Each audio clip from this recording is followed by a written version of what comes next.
It was close to midnight and the whole mansion was silent, the long hallways were dark, and only a few dim lights glowed on the walls. Mira, the servant, walked slowly with a tray in her hands. She wanted to place it in the kitchen before going to her small room to rest. She was tired after a long day, but she stayed patient because she needed this job badly. The millionaire, Mr. Hale, had returned home only a few minutes earlier, but he did not say a single word to anyone. The driver left him at the gate and he walked inside like a shadow. Mira noticed something strange the moment he entered. Usually he walked with confidence, with strong steps and a calm face, but tonight his shoulders were bent, his hair was messy, and his eyes looked empty. Mira felt something was wrong, but she did not want to disturb him. She quietly moved past the hallway when suddenly she heard him whisper her name. She stopped, thinking she imagined it, but when she turned she saw him standing in the darkness. Half of his face hidden in shadow, his breathing heavy, his hands slightly shaking. Mira felt her heart beat faster because his expression looked different, not angry but broken. He slowly walked toward her, his steps unsteady like he might fall at any second. Mira held the tray tightly, she did not know what to do. Then he leaned close to her ear and whispered words that made her entire body freeze. "I need to make love. Don't move." His voice was soft but full of pain. It was a whisper that felt like a plea, not a demand. But for Mira it was confusing. She felt shock run through her body and she took a small step back, her hands trembling, the tray shaking. She could not understand what he meant. She was scared that the situation was becoming dangerous. She looked at his face in the dim light and realized he was not looking at her like a man looks at a woman. He looked lost, disconnected, almost like he was remembering someone else entirely. The words he spoke did not match the expression in his eyes. He looked like a man on the edge of breaking. Mira whispered softly, "Sir, are you okay?" But he did not respond. Instead he repeated the same words, "Don't move. I need to make love." His voice cracked this time, and Mira saw something that shocked her even more. A tear rolled down his cheek. He was crying silently, his chest rising and falling as if he could not breathe properly. Mira stepped back again, but she did not run. Something inside her told her this was not what she thought.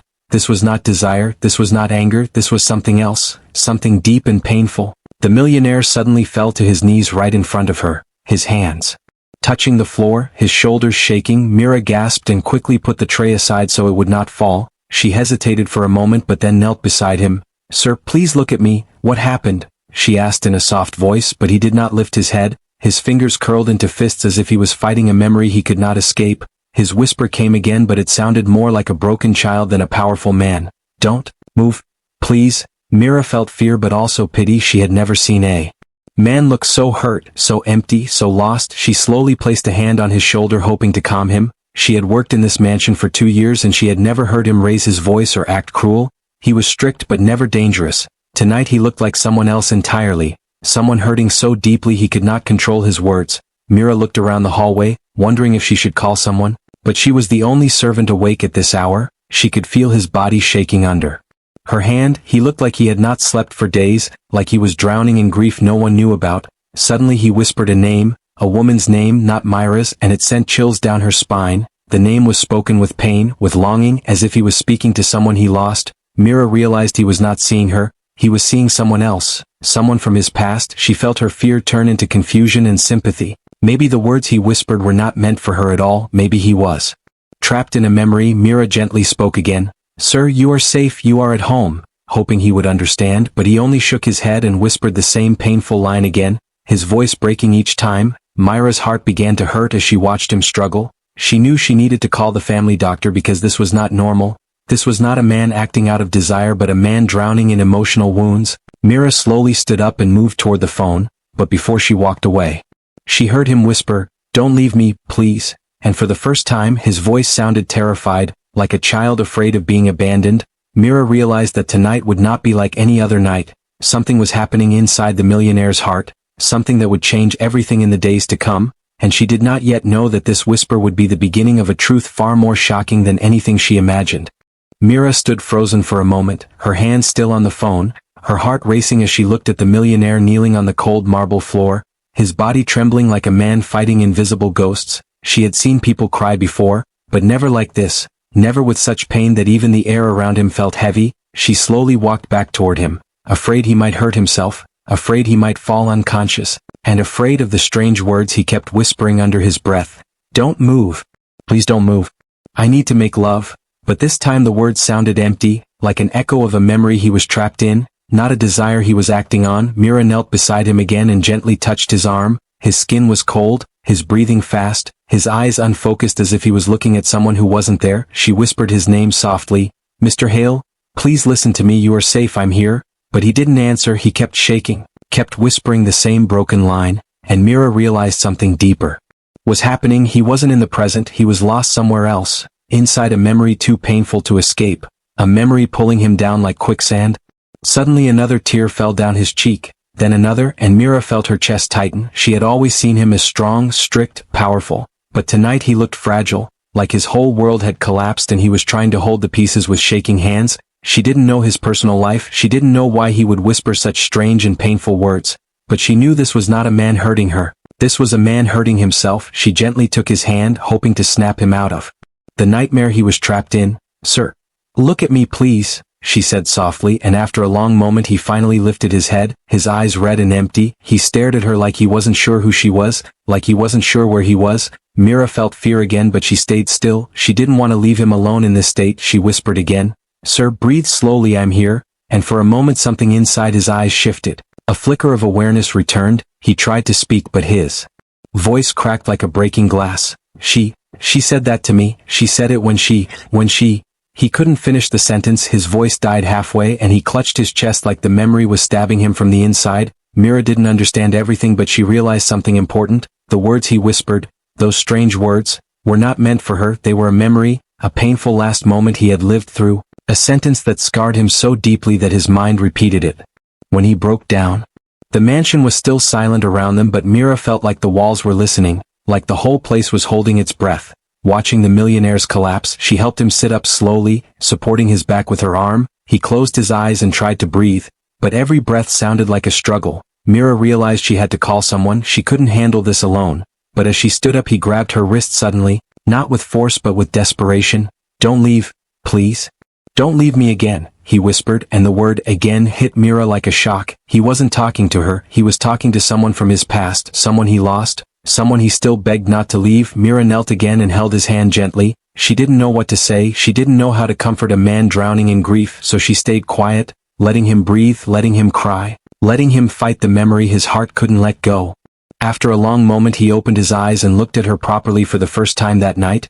Confusion filled his expression, as if he was finally realizing where he was. He whispered, Mira, what happened?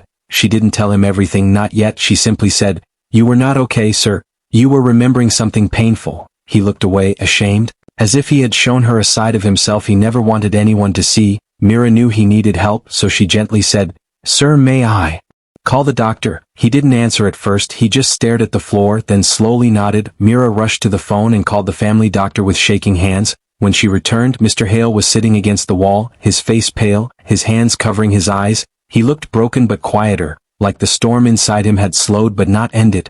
Mira sat beside him again and waited in silence, and in that silence she realized something strange. The night had started with fear, with shock, with confusion, but now it felt like she was witnessing a truth the world never saw. The millionaire everyone admired was not just rich or powerful. He was a man filled with wounds he hid from everyone. And tonight those wounds had burst open right in front of her. She didn't know the full story yet. She didn't know who the woman in his memory was, or why her last words haunted him so deeply, but she knew one thing: this night was only the beginning. The truth behind his whisper would be far more shocking than anything she imagined, and soon she would learn a secret that would change both their lives forever. The doctor arrived faster than Mira expected, his footsteps echoing through the hallway as he rushed toward the scene. When he reached Mr. Hale sitting weakly against the wall, he let out a soft sigh, not of surprise but of recognition, as if this was not the first time he had seen the millionaire collapse under invisible weight. Mira watched carefully as the doctor knelt beside him and touched his shoulder gently. It happened again, didn't it? The doctor whispered, and Mira felt a strange chill because the doctor already understood what was happening even before Mr. Hale spoke. Mr. Hale didn't answer, he just lowered his head like a child who had been caught hiding a deep wound. The doctor turned to Mira, his expression calm but serious. Mira, can you bring him some water? He asked. She nodded quickly and rushed to the kitchen, her mind filled with questions she was afraid to ask. When she returned with the glass, she found the doctor sitting close to Mr. Hale, speaking in a soft voice meant to soothe him. Breathe slowly, you're safe, she's not here, it's just a memory. And those words made Mira pause right at the doorstep. She now understood, the woman he had whispered those painful words to, The doctor was talking about her. Whoever she was gone, yet she lived in his mind like a shadow that refused to leave, a ghost made of heartbreak and pain. Mira slowly handed the glass of water to the doctor, who helped Mr. Hale drink, his hands shaking so much that a few drops fell onto his shirt. His breathing calmed a little, but his eyes still looked far away, lost in another time. The doctor looked at Mira and said quietly, "He's been carrying this trauma for years, but tonight it must have hit him harder than usual." Mira sat on the floor across from them, trying to understand. "Sir, he whispered strange things," she said nervously. "Things? That scared me." The doctor nodded slowly. "I know, his mind takes him back to the night his wife died." Mira felt her entire body freeze. Wife? She had never heard anything about a wife. The staff whispered rumors but nothing certain. The millionaire never spoke of family, never displayed pictures, never celebrated anniversaries. It was as if he had lived alone forever. Mira looked at him now with different eyes, not as a powerful man but as a wounded soul. "What happened that night?" she asked softly. The doctor hesitated, as if debating whether to reveal a painful truth, but seeing the fear and confusion in Myra's eyes, he decided she deserved to know. "Years ago," the doctor began, "his wife suffered from a serious illness. She hid it for a long time, and by the time he found out it was already too late." Mira listened in silence, her heartbeat slowing. The doctor continued, "On the night she died, she was in his arms in terrible pain, and she uttered something he can never forget." Mira felt her stomach twist. She already knew what the doctor was about to say. She said, "I need to make love, don't move." Mira closed her eyes, the meaning of everything suddenly becoming clear. "But she didn't mean it," the doctor continued. "She was losing control of her mind. The fever was high, the pain unbearable. People say strange things when death is near. Words mix with memories, with fear, with confusion." Mira felt tears in her own eyes now. The phrase she once feared now sounded like the final desperate sentence of a dying woman who didn't know what she was saying. A sentence that stabbed the millionaire's heart so deeply that even now, years later, he was unable to forget it, unable to escape it. Mr. Hale whispered softly, almost too weak to hear, "I thought I could save her. I thought she would stay if I held her, but she died right there, in my arms." His voice cracked, and Mira felt her chest tighten with sympathy she had never expected to feel. The doctor placed a hand on his shoulder and spoke gently. "It wasn't your fault. She was already slipping away. Those words were not meant for you." But Mr. Hale shook his head, tears falling again. "But my mind hears them every time I'm alone. Every time I close my eyes." Mira finally understood everything, the fear, the whisper, the collapse. It was not desire, not anger, not cruelty, it was grief, a grief so deep it broke him from inside. She felt ashamed for misunderstanding him earlier, but she also felt something else, a strange protective feeling toward this man who had been carrying silent pain for so long. The doctor gave Mira a tired smile. "He needs support. Someone to be here when these memories hit him." Mira nodded slowly. She didn't know why, but she felt responsible now, maybe because she was the first person to witness his breakdown, maybe because she saw how lost he truly was, or maybe because she knew how it felt to be lonely. "I'll stay with him," she whispered. "I won't leave him alone."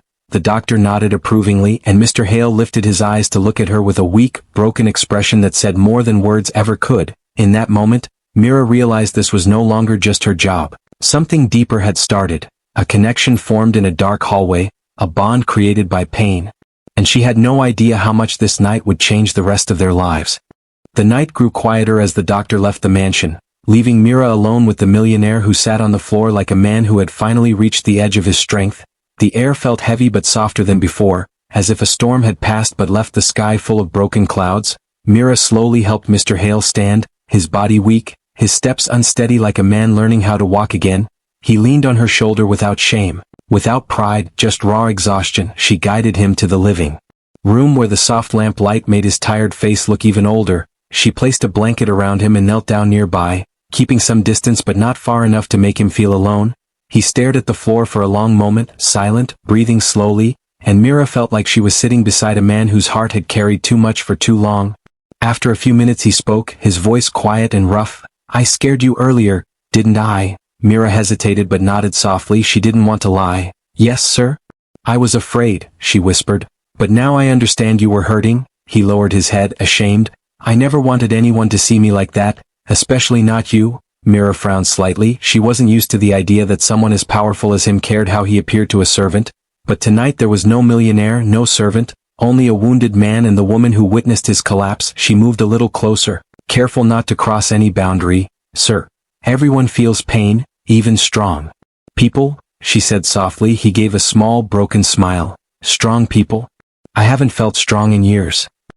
He leaned back on the couch, closing his eyes as if resting them brought him closer to painful memories. Mira watched him silently, unsure if he wanted to talk or stay quiet. Then he opened his eyes again and said something unexpected. Do you know why I can't forget her voice? Mira shook her head gently. He exhaled deeply. Because I loved her more than anything, and I watched her fade away piece by piece. His voice trembled, and Mira felt her eyes sting with emotion. He continued, she tried to hide her illness from me. She smiled, cooked, made jokes, all while dying slowly. His hands shook as he spoke. When she finally told me, it was already too late. I took her to every hospital, every specialist, but nothing helped. Mira listened with respect, with stillness, afraid to interrupt a truth he had never shared with anyone in years.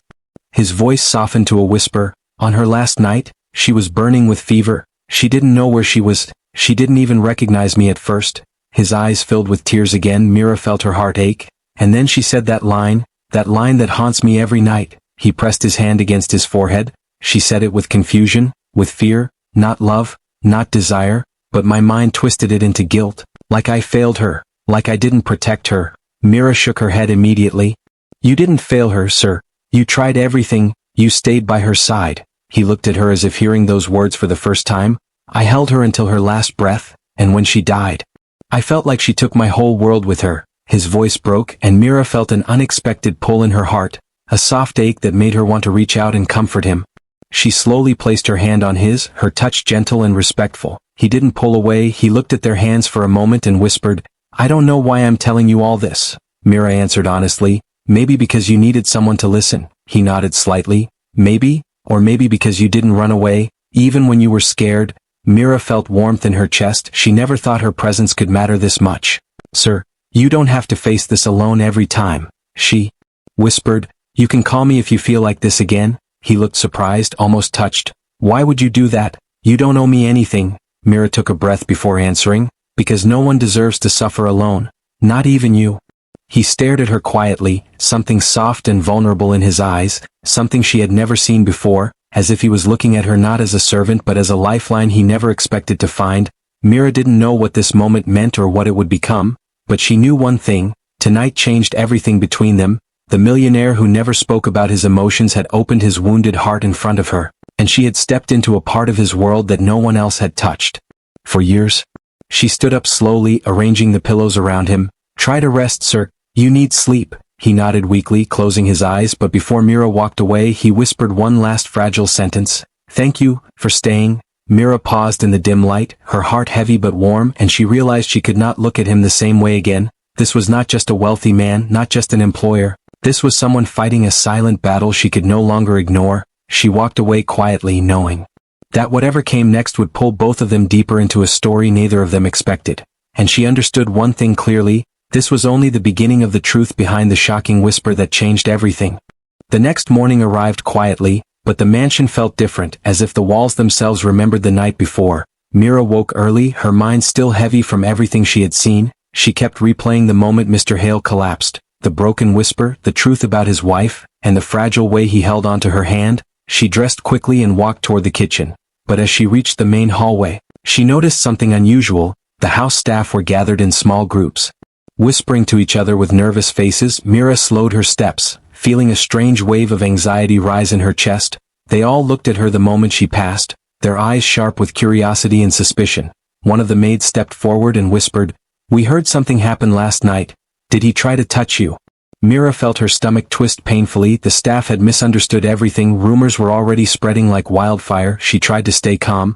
No, nothing like that happened, she said firmly, but the maid raised her eyebrows. Then why was the doctor here at midnight? Why did we hear crying? Why did we hear him calling your name? The voices around her grew louder, filled with guesses, gossip, fear, and excitement. None of them knew the truth. None of them understood the pain behind the whisper. Mira felt anger rising, not for herself but for Mr. Hale. These people had worked for him for years, yet they didn't know his heart, didn't know his story. They were ready to turn a grieving man into a monster without thinking twice. She swallowed hard and walked away before saying something she would regret. When she reached the living room, she found Mr. Hale sitting on the couch, looking exhausted but calmer than before. His eyes lifted when he heard her footsteps. There was a softness in his gaze, a quiet gratitude that made her feel warm and nervous at the same time. "Good morning," he whispered, his voice still weak. Mira bowed her head slightly. "Good morning, sir. How are you feeling?" he sighed, rubbing his temples gently. "Embarrassed? Ashamed? Like I showed you a part of myself I should have kept hidden?" Mira stepped closer and shook her head. "You don't need to feel ashamed. Everyone has moments like that." He gave a small, sad smile. "Not everyone collapses on their hallway floor and whispers things they can't take back." Mira wanted to comfort him, to tell him everything was fine, but before she could respond, the butler entered the room with a tense expression. "Sir, the staff is talking, they're saying things." Mr. Hale stiffened, his eyes sharpening with worry. "What things?" he asked. The butler hesitated but then spoke quietly. "They think you acted inappropriately toward Mira." Silence filled the room like a heavy blanket.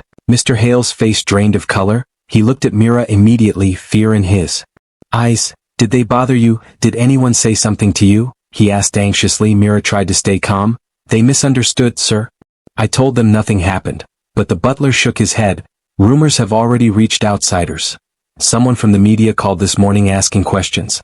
Mr. Hale leaned back, stunned, running a hand through his hair. "This can't be happening. Not again. Not because of one moment of weakness," he whispered. Myra's heart ached for him. She knew he didn't deserve this. She knew the world always judged rich people without understanding their pain. The butler asked carefully, "What should we do, sir?" Mr. Hale looked at Mira, his eyes full of regret. "I won't drag her into this. She doesn't deserve her name tied to my past, my trauma, my mistakes."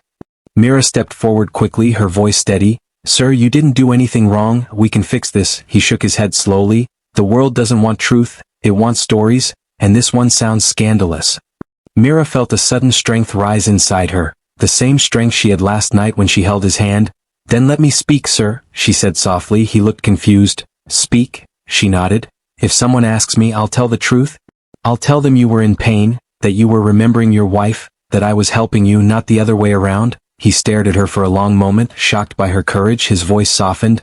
"Mira, you don't need to protect me. You'll get dragged into my mess." She shook her head firmly. "Your mess is not shameful. It's human, and I won't let people destroy your name because they don't understand your grief." For the first time, he looked at her not with sadness or guilt, but with deep respect. Something warm flickered in his eyes, something fragile and hopeful. "Why are you doing this for me?" he whispered. Mira took a slow breath, searching for the right words. "Because I saw who you really are last night, and I won't let a false story rewrite your truth." The room fell silent again, but this time the silence felt powerful. It felt like a promise forming between them. In that moment, neither of them realized the next twist waiting outside the mansion. A twist that would turn the rumors into headlines, and force both of them into a storm neither of them were prepared for. A storm that would test loyalty, truth, and the bond quietly growing between them. The morning passed slowly, but the tension inside the mansion grew louder than footsteps, louder than voices, louder than the ticking clock on the wall. Mira tried to continue her usual duties, but every time she entered a room, someone stopped talking. Every time she walked through a hallway, she felt eyes watching her, judging her, whispering behind her back. She kept her head down, trying not to let their suspicion break her calm, but inside, her heart was restless. She wondered what would happen next, how far the rumors would reach, and whether the truth even mattered anymore. Meanwhile, Mr. Hale stayed in his study with the door shut, not eating, not speaking, trying to make sense of a world that suddenly felt hostile again. Just after noon, the front gate buzzer rang loudly, startling everyone. When the butler answered the intercom, his face drained of color. He hurried to Mr. Hale's study and knocked quickly. "Sir, you need to come," he said, his voice tense. Mr. Hale opened the door slightly, looking tired and irritated. "What now?" The butler swallowed hard. "There are reporters outside." For a moment, silence filled the hallway like cold wind. Mr. Hale closed his eyes in frustration. "It's happening again," he whispered. Mira, who was nearby, heard everything and walked closer, worried. "Sir, what do they want?" she asked softly. He looked at her with regret. "They want a scandal, and they think they found one." Outside the mansion gates, several journalists had already gathered with cameras, microphones, and eager expressions, shouting questions through the bars. "Is it true you harassed your servant? Why was the doctor called at midnight? Did she try to escape? Are you hiding something?" Each question was cruel, sharp, and far from the truth. Mira felt her chest tighten, wondering how a single broken moment from last night had grown into something so twisted. The butler closed the curtains.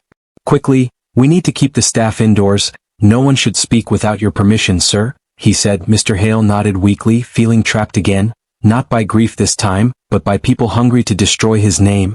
Mira could no longer stay silent. She stepped closer. "Sir, let me speak to them," she said firmly. Mr. Hale turned to her instantly, shock on his face. "Absolutely not. This is not your fight." Mira shook her head gently. "It became my fight the moment they started using my name," but he refused. "Mira, they will twist your words, they will hurt you, and I will not let that happen." His voice was fierce but filled with fear, the fear of losing someone again because of a situation he couldn't control. Mira softened her tone. "Sir, I'm not afraid to tell the truth." He looked at her with a mix of frustration and admiration. "You shouldn't have to. This is my mistake, my weakness." She stepped closer, her eyes steady. "Your grief is not a weakness, sir, and it's not a mistake." Before they could continue, the mansion phone rang loudly. The butler answered and came back with an even more worried expression. "Sir, someone from a major newspaper wants a statement. They said if we don't respond today, they'll publish their own version." Mr. Hale clenched his jaw. "Of course they will. They always do," he whispered bitterly. Mira saw the exhaustion on his face, the way his shoulders bent under pressure. She knew he couldn't fight this alone. "Let me help," she whispered. Again he looked at her long enough for her to feel the weight of his fear and his gratitude. Then finally he nodded slowly, defeated. "Fine, but I'll stand with you. I won't let you face them alone." The butler prepared a small seating area inside the gate, far enough for safety but close enough for the journalists to hear. When Mira stepped forward, the reporters leaned in immediately, their cameras flashing, their microphones ready. "Miss, is it true he tried to force himself on you?" a woman shouted. Mira shook her head strongly. "No, nothing like that happened," the crowd murmured, confused. "Then why was the doctor called at midnight?" another reporter demanded. Mira took a slow breath, her voice steady but emotional. "Because he was having a severe emotional breakdown. He wasn't trying to hurt me, he was remembering his wife." The reporters exchanged shocked looks, suddenly unsure how to react. Mira continued bravely. Her last words, before she passed away, came out of his mouth last night. "He didn't know where he was. He wasn't speaking to me, he was trapped in his trauma." The crowd went silent for a moment. One reporter softened her voice. "So, he didn't hurt you?" Mira shook her head again. "Not once. He was the one hurting, and I helped him." Inside the gate, Mr. Hale watched her with disbelief, admiration, and something deeper he couldn't name. The truth she spoke had cut through the noise like sunlight breaking through clouds. The reporters hesitated, unsure if they still had a scandal, and Mira saw her chance to protect him completely. She added quietly, "This man lost his wife, and he has carried that pain alone for years. Please don't turn his grief into a headline." Her words were sincere, human, powerful, and for the first time the reporters lowered their microphones slowly. When Mira returned inside, Mr. Hale stood waiting for her, his eyes filled with emotion. He whispered softly, "You saved me today." She shook her head. "No, sir. I only told the truth." But the look in his eyes said he believed otherwise, and in that moment, something unspoken grew between them. A bond deeper than duty, stronger than fear, a connection that neither of them could ignore anymore, and they both knew that the next days would change everything in ways neither of them expected. The reporters slowly left the front gate, but the echo of Myra's words remained floating in the air like a soft truth that refused to fade. Inside the mansion, the tension eased, but something new began growing in the quiet spaces between Mira and Mr. Hale. Something warm, something fragile, something neither of them fully understood yet. Mira walked back into the hallway with steady steps, but inside her heart was beating fast. She had spoken in front of strangers, defended him, protected him, and the weight of it was only now beginning to settle inside her chest. When she entered the living room, she found Mr. Hale standing near the window, looking outside with an expression she had never seen before, not grief, not fear, but amazement, as if he could not believe what she had done for him. He turned when he heard her footsteps, his eyes soft, his voice quietly emotional. "Mira, why did you do that?" he whispered. She felt her cheeks warm, but she answered honestly, "Because the truth needed to be heard, and because you didn't deserve to be blamed for something you never did." He walked toward her slowly, almost unsure of each step. "Most people, they turn away from me when something like this happens," he said. "But you stepped forward." Mira lowered her gaze shyly. "I only wanted to help." He shook his head gently. "No, Mira, you did more than help. You saved my reputation, maybe even my life." His words made her heart flutter with a strange mix of pride and sadness, because she could see how deeply he meant every single word. He sat down and motioned for her to join him. She hesitated, still aware of her position as a servant, but he insisted softly, "Please, just sit." "As someone who stood beside me today," his tone was respectful, gentle, and she obeyed, sitting at the edge of the opposite sofa. For a long moment they remained in silence, the sunlight falling across the room like a warm blanket. Mr. Hale finally spoke again, his voice heavy with honesty. I've spent years hiding everything inside, the pain, memories, the guilt. I thought if I stayed quiet, the world would forget. He laughed softly, but it wasn't a happy laugh. But the world never forgets pain, it just waits until you break again. Mira leaned forward slightly, her eyes soft with understanding. You don't have to hide it anymore. Not from me, she whispered. His eyes met hers, and something inside him softened completely, like a door opening that had been locked for years. He took a slow breath, as if preparing to reveal something he had never spoken aloud. After my wife died, I stopped living, he whispered. I went to work, made money, built this mansion, but inside I was empty. Mira listened carefully, feeling her heart tighten with empathy, and every time I felt lonely, every time the silence became too loud, her last words returned, trapping me in that night. He looked away, ashamed. Last night? I didn't even know I was speaking. I didn't see you. I saw her. Mira nodded slowly. I know. The doctor explained everything. He looked back at her, his eyes shining with both pain and relief. But you looked at me differently. You didn't run. You didn't judge. Why? Mira took a breath before answering, her voice steady. Because I know what loneliness feels like. I know how it suffocates a person in silence. I know what it means to carry pain alone. He stared at her, surprised. You, he whispered. Mira nodded, her fingers twisting nervously in her lap. My father died when I was young. My mother fell ill. I took this job to survive. I learned to stay quiet, to hide my feelings, because no one wanted to hear them. Mr. Hale leaned closer, his voice soft with concern. Mira? I never knew. She gave a faint smile. No one ever asks. They sat quietly for a moment, two lonely hearts speaking through silence. For the first time, Mira realized how similar they were. One trapped in old memories, one trapped in unspoken struggles, both repairing themselves piece by piece through kindness. Mr. Hale finally whispered, Thank you, for seeing me when I was invisible. The words made Myra's throat tighten. She didn't know what to say, but she felt something shift inside her. Something delicate and dangerous, yet gentle and warm. Before they could speak again, the butler entered the room with a cautious knock. Sir, the news has updated their headlines, he said carefully. Mr. Hale tensed, fearing the worst, but the butler smiled. They're calling it a misunderstanding. They say your servant defended you with grace and honesty, and they praised your late wife's love story. Mira gasped softly. Mr. Hale closed his eyes in relief, the weight lifting from his shoulders slowly, but the butler wasn't finished. And, sir, many people online are moved. They're calling Mira brave. Mira felt embarrassment and pride mix inside her. She lowered her gaze, but Mr. Hale stepped closer to her, lifting her chin gently with a kindness that made her heart beat faster. You are brave, he whispered. Braver than anyone I've known. She felt a strange pull inside her chest, a connection forming stronger than before, something unspoken but undeniably real, and as their eyes met in that quiet moment, neither of them noticed how close they had become, how much their lives had already intertwined, and how the final part of their story would soon reveal something far more shocking than rumors, grief, or whispers, something neither of them expected but both had quietly begun to feel. The evening settled softly over the mansion, but inside the walls something much stronger was settling too. Mira walked through the quiet hallway, her mind still replaying every moment from the day, the reporters leaving, the truth finally spoken, and the way Mr. Hale looked at her with gratitude and something deeper, something she couldn't define yet. She carried a cup of warm tea toward his study, thinking he might need it, thinking it might calm him after everything. When she gently pushed the door open, she found him sitting at his desk, not working, not reading, just staring quietly at an old photograph he held in his trembling hands. The picture was of his wife, smiling brightly, her eyes full of life, and Mira noticed something she never saw before. He wasn't crying anymore, he wasn't breaking, he wasn't lost in memory, he looked peaceful for the first time. She walked forward slowly, afraid to disturb the moment. Sir, I brought tea, she whispered. He turned toward her and gave a soft smile. Thank you, Mira. You didn't have to. She placed the cup on his desk and stepped back, uncertain where she belonged now, a servant, a helper, a friend, she didn't know, but something in his eyes told her she wasn't just one of those things anymore. He looked down at the photograph again and spoke quietly. I think today changed something inside me. Mira swallowed. How? He breathed slowly. For years, I felt trapped between the past and the present.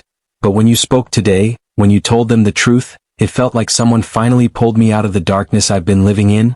Mira felt her heart tighten, her fingers trembling slightly. Sir, anyone would have helped, she whispered, but he shook his head firmly. No, Mira, not anyone, not everyone has your courage.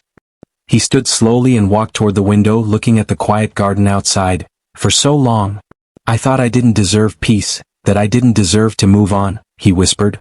But today, for the first time, I felt like maybe I can breathe again. Mira stayed silent, giving him space, letting him speak at his own pace. He turned toward her gently. Do you know what made the reporters believe you? He asked. She shook her head. He whispered, your sincerity, your honesty, your compassion. Those things can't be faked. Mira blinked slowly as warmth spread across her chest. She didn't know how to respond, but he continued speaking with a softness that made her heart flutter. You've become someone important in this house, someone important to me. The words hung in the air like a fragile thread. Mira felt her breath catch. She didn't know why, but she felt afraid, not of him, but of what she was beginning to feel inside herself, something she never expected, something she didn't think she deserved. She took a small step back, her voice shaking slightly. Sir, I don't know what to say. He walked closer, slowly, carefully, leaving space between them but making his feelings clear. You don't have to say anything. I just needed you to know. His voice was steady but gentle. I'm grateful for you, more than you realize. Before Mira could answer, the butler suddenly knocked on the door and stepped inside. Sir, there's something you should see, he said, handing him a tablet. Mr. Hale took it and frowned in confusion. What is this? The butler smiled proudly. The news, social media, people everywhere are talking about your story, sir, about your wife, and about Mira. Mira gasped softly, fear rushing through her. About me, she whispered. The butler nodded. Yes, but don't worry, it's all positive. They're calling you brave, they're calling your honesty inspiring, they're calling your bond with each other beautiful. Mira froze, her cheeks warming, her heart pounding. Mr. Hale looked at her with gentle eyes. They're not wrong, he whispered. The butler left, closing the door quietly, leaving the two of them standing in the soft glow of the study lamp. Mira lowered her eyes, overwhelmed. Sir, I never wanted attention. I just wanted to help you. He stepped closer again, very slowly, as if afraid she would run. And you helped me more than anyone ever has, he whispered. You helped me face my trauma, my grief, my truth. Mira finally looked up at him, her eyes filling slightly. Sir, I don't know how to handle all this. He smiled softly. You don't have to, not alone. For a long moment, they stood in silence, not touching, not speaking, just breathing the same quiet air, something deep and unspoken passing between them like a warm wave. Mira realized she no longer saw him as just her employer. She saw him as a man who had suffered, healed, broken, and risen again. And she had become a part of that journey, and he no longer saw Mira as just a servant. He saw her as the person who pulled him out of the darkness he thought would consume him forever. He took a step back, giving her space, respecting the fragile line between them. Mira, he whispered softly, this house, my life, it doesn't feel empty anymore. She felt her breath tremble. Why? She whispered back. He smiled gently. Because you're in it? In that quiet, emotional moment, Mira understood something she never expected. The shocking whisper that began with fear had turned into something completely different. A connection built on truth, healing, courage, and compassion. A bond that changed their lives forever. And as the night wrapped around the mansion, Mira knew this was not the end of their story. It was only the beginning of something new, something fragile, something powerful, and something she never imagined she would be part.